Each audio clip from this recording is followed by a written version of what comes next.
couple of months ago I made a few of these videos about Douglas Harding, and I've just been looking at them again, and I realised on a couple of them the sound quality is just so terrible that you can't hear a word I'm saying.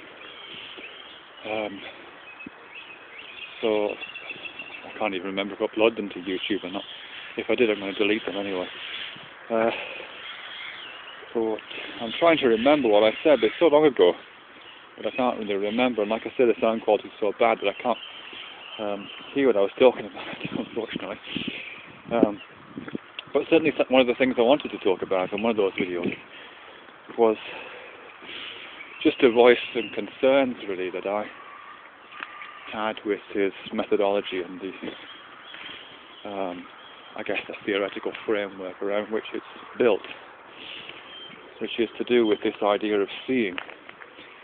When Harding uses the term seeing, which I don't know if he's using it metaphorically or not, I think it is kind of metaphor, but it's built on the observable facts of seeing, if you like, or the embodied experience of seeing. That's literally looking out into the world and believing what your senses tell you. The slight reservation I have on that is that the model of seeing that he's using isn't really how seeing works, as I understand it. Seeing is much more complex, perhaps, I'm not sure if that's the right word, than how he describes it.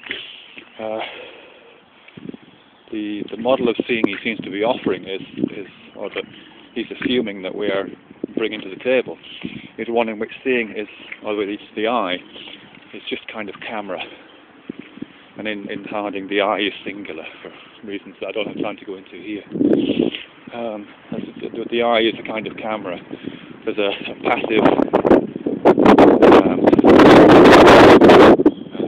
passive surface at the back, if you like, which records an image produced by the light entering through the front of the eye, and that image at the back is pretty much what the brain and mind sees.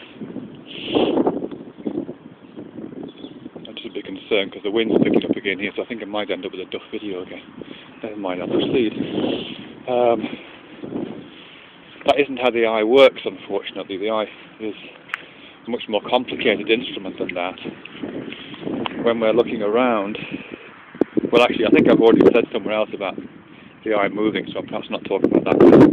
But certainly in terms of how the eye works, the surface at the back of the eye, the retina, isn't a sort of smooth,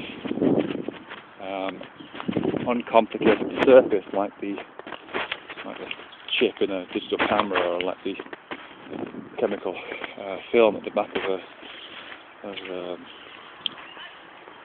another sort of camera. It's composed of very complex and very different sensory sounds, and those respond differently according to different conditions. So the cells directly at the back of the eye, which form the point of focus, the fovea, as I think it's referred to, are very good at responding to certain things. They're very good at spotting colour, for example, and picking out edge details, for example. Other cells, ones more towards the periphery, are far less good at spotting colour. I know there's an experiment you can do. You can hold a playing card up at the extreme edge of your peripheral vision, and whilst you can certainly see the card there, you wouldn't know if it's a red card or a black card, because the edge of your vision isn't good at picking up colour. And in fact that starts to degrade actually as soon as you move away from the fovea towards the periphery of your vision. On the other hand, the fovea, your central point of focus, is not as good at picking up very dim stimuli, very dim light, for example, which is, I understand it, why astronomers using optical telescopes, if they wanted to find very dim stars or very dim objects in the sky, would not point their telescope directly at where they thought it might be, but just to one side, or look just to one side, so that the light from that very dim object wouldn't fall directly on their fovea. It would fall to one side, where the more sensitive responders could pick it up. Quite a skill, I think.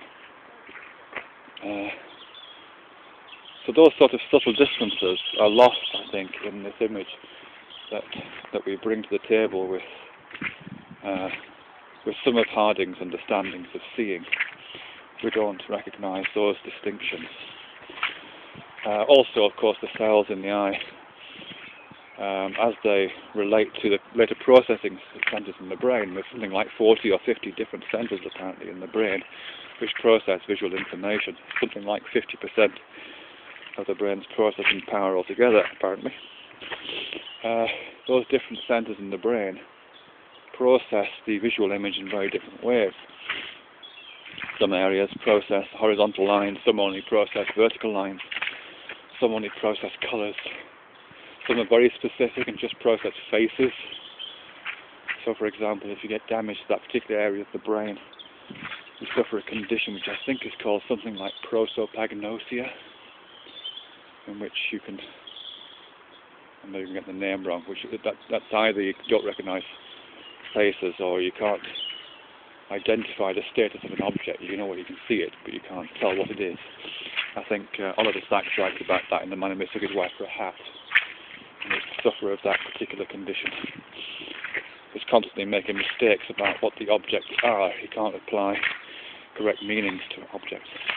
Prosopagnosia. So the idea that the image that one sees of the world is simply like a photograph at the back of the eye, and that photograph is somehow how consciousness is. It's just this sort of surface. It's incorrect. The image that we see with our eyes and our visual systems in our brains is highly constructed and highly processed. The illusion that it's like a photograph is really is sort of putting the cart before the horse, really.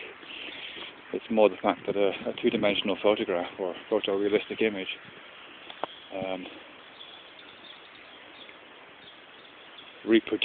doesn't reproduce the conditions of our seeing. It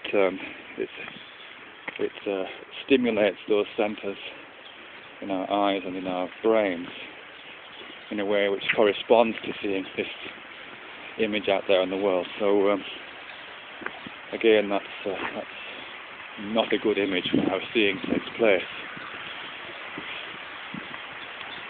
So for those reasons, I think Harding's metaphor of seeing, or use of visual seeing in order to engage with more interesting, perhaps, understandings of how one exists within the world, it does have some problems, and I think those problems at least partially emerge from an understanding of seeing which is oversimplified in many cases and founded on an image of seeing which is incorrect.